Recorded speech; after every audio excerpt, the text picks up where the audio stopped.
صوت وناس بتتكلم وناس بتاع يعني مش ميدان التحرير هو الشعب المصري يعني. صوت مصر في كل حته. مصر مش مختزله في ميدان التحرير. ازاي؟ ما الناس دي بقى لو الناس دي منظمه نفسها من شهر واتنين كنت هتلاقي قد اللي في ميدان التحرير 10 مرات هنا.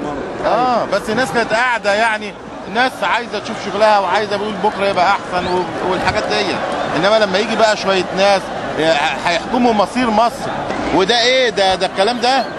الدعوه دي بقى لها يومين بس.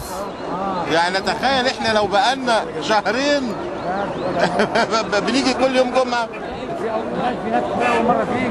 هو احنا جه غير عشان مصر؟ هو احنا جه غير عشان مصر؟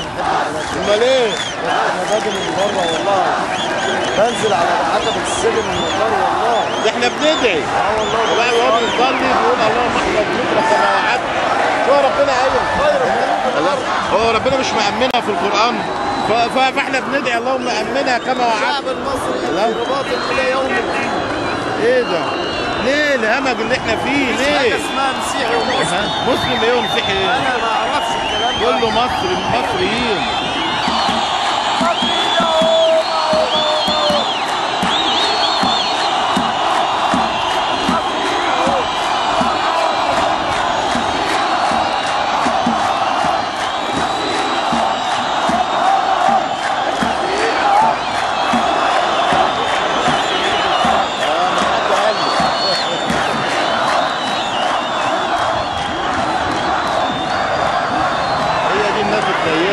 هي دي اللي خايفين على مصر. هم دول مصر.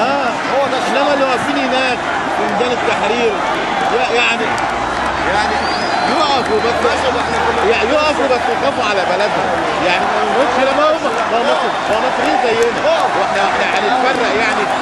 بس لازم نحافظ على بلدنا، وحتى لو في حاجه غلط دلوقتي لازم نمشي الامور. علشان نعدي مرحله ربنا ينجينا منها.